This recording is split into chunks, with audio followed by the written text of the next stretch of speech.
dalam pertemuan kita doa, minta Allah selamatkan isteri, suami, anak-anak kita, jadikan anak-anak kita orang soleh, solehah, jadikan mereka orang-orang yang taat kepada Allah.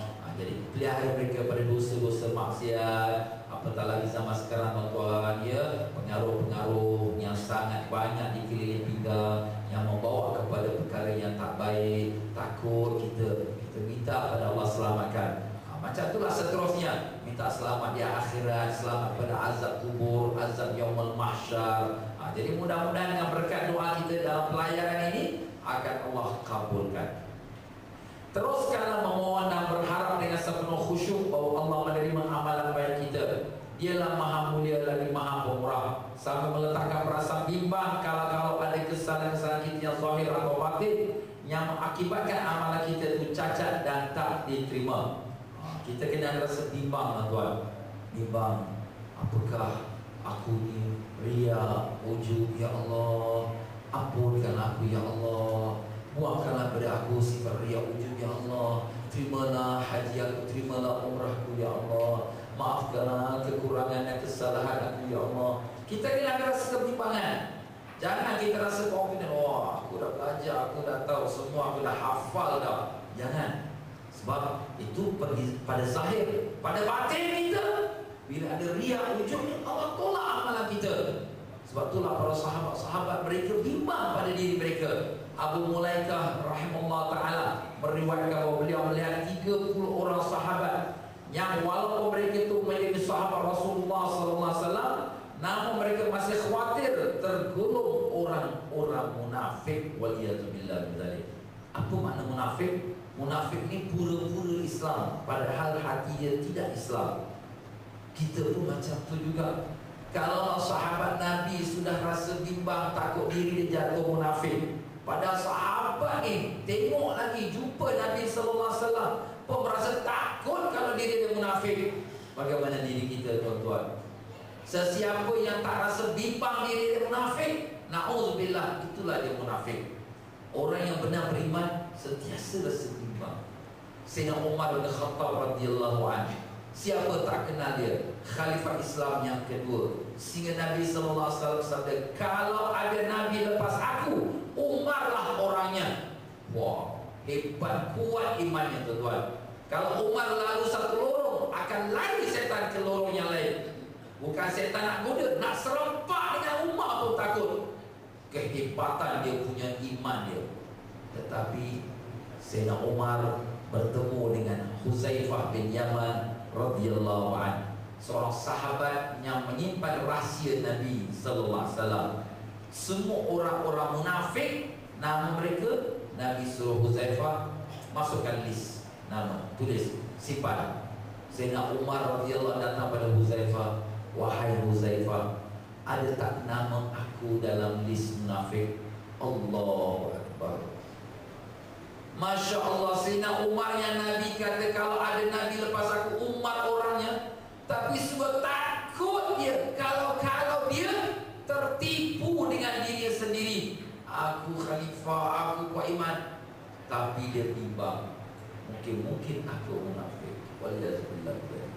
Sebab itu di sini, tuan-tuan dan puan-puan, walaupun kita dapat, kalau dipilih Allah, dan mudah-mudahan Allah pilih kita untuk ke tanah sucinya, amin ya rabbal alamin.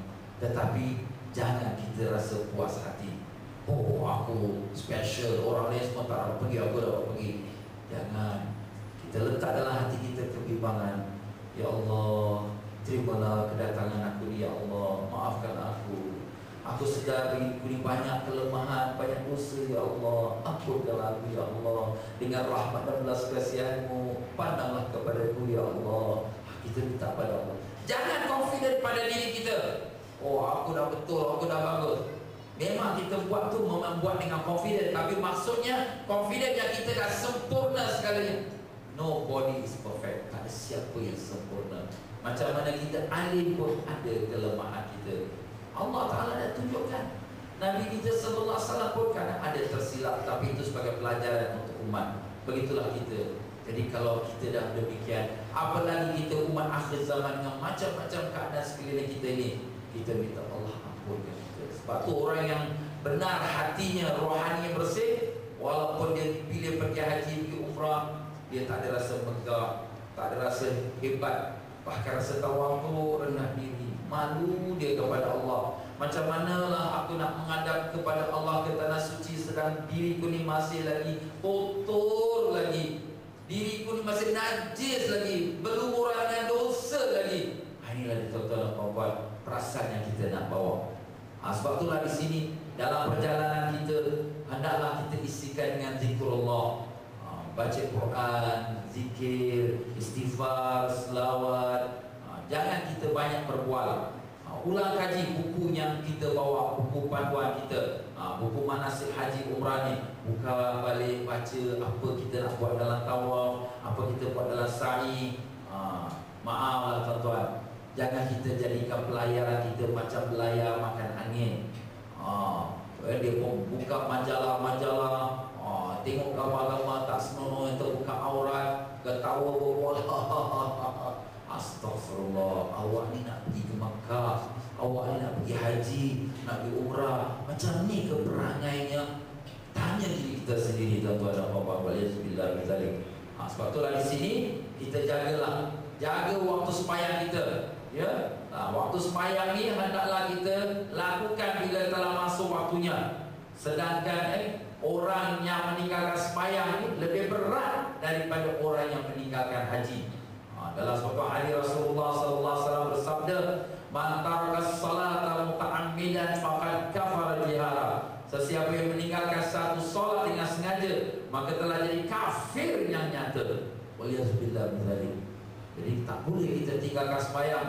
Oh ustaz, kita pergi haji, Allah Ta'ala pun tahu kita pergi haji. Memang Allah tahu, memang Allah suruh, tapi itu bukan alasan untuk tinggalkan sembahyang.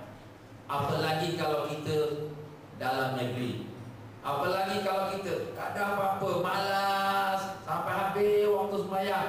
Dah habis zuhur baru nak sembahyang zuhur, dah habis asar baru nak sembahyang asar. Kita pergi orang kahwin sampai tak sembahyang zuhur asar kita. Allah ustaz, tak ada masa, tak ada tempat nak sembahyang. Itu bukan alasan. Sembahyang ini ditetapkan oleh Allah SWT. Inna as-salata kanat 'alal mu'minina kitaban mawquta. Sesungguhnya solat ini telah diwajibkan ke atas orang mukmin dengan waktu-waktu yang tertentu. Jadi kalau sekiranya kita dalam negeri, kita luar negeri, kita sihat, kita sakit, sembahyang tetap sembahyang. Cuma kalau kita orang musafir, dia boleh sembahyang jamak, ya. Dia boleh himpunkan dua waktu dalam satu waktu. Zuhur asar dia boleh buat dalam waktu zuhur atau waktu asar. Maghrib isyak boleh waktu maghrib atau waktu isyak. Itu kita akan belajarlah nanti pada bab yang berikutnya sembahyang orang musafir. Tapi pokoknya kita kena tunaikan sembahyang. Umpama kita di tanah air, kita keluar bekerja, kita bekerja mencari rezeki, tapi sembahyang jangan tinggal. Walaupun 5 minit, tak perlulah nak panjang-panjang sunat-sunat semua, tak payahlah. Kalau kita tahu bos kita ni garang sangat, ambil 5 minit sembahyang. Habis takkan tak boleh, maaf-maaf kata tuan-tuan, kalau kita nak terbuang air, tak boleh keluar ke? Boleh kan? Kalau terbuang air boleh keluar, takkan sembahyang tak boleh 5 minit aja. Baiklah kalau tak boleh keluar, habis nak buang air pun tak boleh keluar, boleh? Maaf kata kencing kat dalam office. Mana boleh? Kalau macam tu boleh keluar, nak toilet, habis nak sembahyang tak boleh. Cuma kadang-kadang setan saja masuk hati kita. Manu, nanti apa kata kawan ni, nanti apa kata bos. Itu kata-kata syaitan yang menakut-nakutkan kita. Min syarril waswasil khannas. Minta Allah lindungi kita daripada waswas khannas. Khannas ni salah satu nama syaitan yang tugasnya mewaswaskan kita di dalam hati kita, membimbang-bimbangkan kita. Jadi dalam sebuah hadis yang lain Nabi sallallahu alaihi wasallam menyebutkan, sesiapa yang meninggalkan satu waktu sembahyang walaupun dia qada, dia akan duduk dalam neraka selama satu huqbah. Satu huqbah itu ialah 80 tahun. Dan sehari di neraka sama macam 1000 tahun dalam dunia. Waliyahzubillah min zalik.